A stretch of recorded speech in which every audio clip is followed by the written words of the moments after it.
उस रात कुछ तो अलग था जब एक अनजान सांप ने लड़की को अपनी गिरफ्त में लिया और जो कुछ उसके बाद हुआ पूरा गांव सुनकर कांप उठा।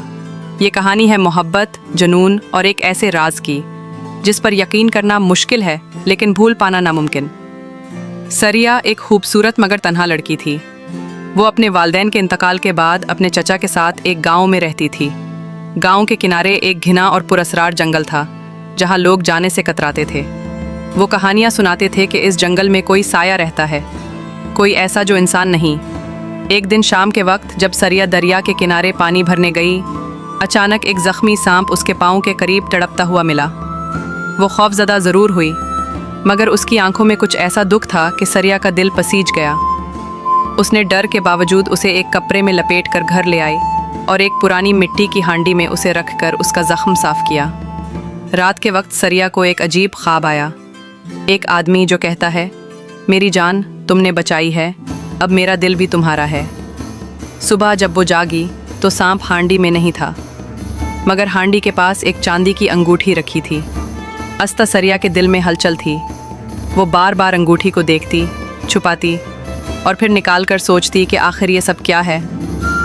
वो जंगल से डरती थी मगर उस दिन शाम को उसके कदम बेइख्तियार इसी तरफ उठने लगे। जंगल के किनारे पहुंचकर वो रुक गई। दरख्तों के बीच से किसी की आवाज़ आई, जैसे कोई दिल से उसे पुकार रहा हो, सरिया। वो चौंकी। कौन है? एक साए ने दरख्तों के बीच से निकलकर इंसानी रूप इख्तियार किया। वो एक खूबरू नौजवान था मगर उसकी आंखों में वही उदासी थी जो उस ज़ख्मी सांप की थी। मैं वही हूँ जिसे तुमने बचाया था। सरिया का दिल ज़ोर ज़ोर से धड़कने लगा। मगर तुम तो सांप थे। मैं एक बद्दुआ का शिकार हूँ। सदियों से इस जंगल में कैद हूँ। हर वो शख्स जो मेरे करीब आया वो खौफज़दा होकर भाग गया, सिवाय तुम्हारे। तुमने डर के बावजूद मुझे छुआ, मेरा ज़ख्म साफ़ किया और मेरी तन्हाई को महसूस किया। सरिया खामोश रही। इसकी आंखों में हैरत, खौफ और कशिश तीनों झलक रहे थे। अगर तुम चाहो तो मैं तुम्हें सब कुछ सच सच बता सकता हूँ, लेकिन इसकी कीमत मोहब्बत। रिया ने एक लम्हा सोचा और फिर दिल पर हाथ रखकर कहा, मोहब्बत आजमाइश नहीं, कुर्बानी मांगती है। मैं तुम्हारे साथ चलने को तैयार हूँ, तुम्हारा ऐसे मासा होंगी। रात के अंधेरे में थरिया और अरमान जंगल की घनी राहों से गुजरकर दूर एक वीरान मगर खूबसूरत झील के किनारे पहुंचे। वहां चांदनी में पानी चमक रहा था और हवा में अजीब सी खुशबू थी। अरमान ने कहा, ये मेरी दुनिया का दरवाज़ा है। यहाँ इंसानों का दाखला मना है, मगर तुम अब महज इंसान नहीं रही, तुम मेरी मोहब्बत हो। झील के किनारे एक पुराना सा मंदिर था।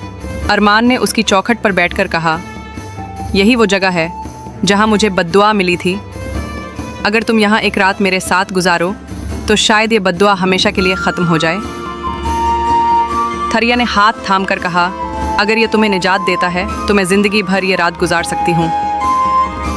रात बीतती गई और उन दोनों के बीच वो सब कुछ हुआ जिसका ख्वाब अरमान ने सदियों से देखा था।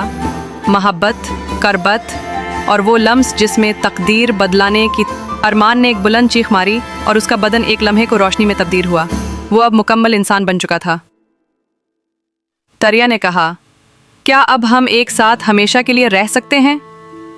अरमान की आंखें नम हो गईं। शायद, लेकिन किस्मत अभी एक और मोड़ बाकी रखती है मोहब्बत, जुनून और एक ऐसे राज की जिस पर यकीन करना मुश्किल है लेकिन भूल पाना नामुमकिन।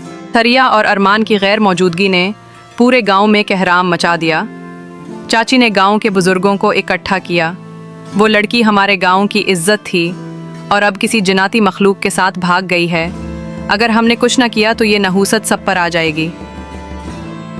गांव के मौलवी साहब, हकीम साहब और बाकी सरदारों ने मशवरा किया और एक फ़ैसला हुआ, हमें जंगल में जाकर इसे वापस लाना होगा, चाहे जिंदा हो या मुर्दा। रात के वक्त हाथों में मशले लिए तकरीबन 25 गांव वाले इस घने जंगल की तरफ रवाना हुए जिसे वो बरसों से सिर्फ दूर से देखते आए थे। हवा में सन्नाटा था, दरख्तों की शाखें कांप रही थीं जैसे वो भी खौफजदा हों। चाची ने आंसू भरी आंखों से सरिया को गले लगा लिया। अगली सुबह झील के किनारे एक छोटा सा शादी का मंजर था। सिर्फ चांद, पानी और वो दो मोहब्बत करने वाले जिनकी कहानी अब कहानियों में जिंदा रहने वाली थी। और इस रात जो कुछ हुआ पूरा गांव हमेशा याद रखेगा, क्योंकि ऐसी मोहब्बत हर सदी में सिर्फ एक बार जन्म लेती है।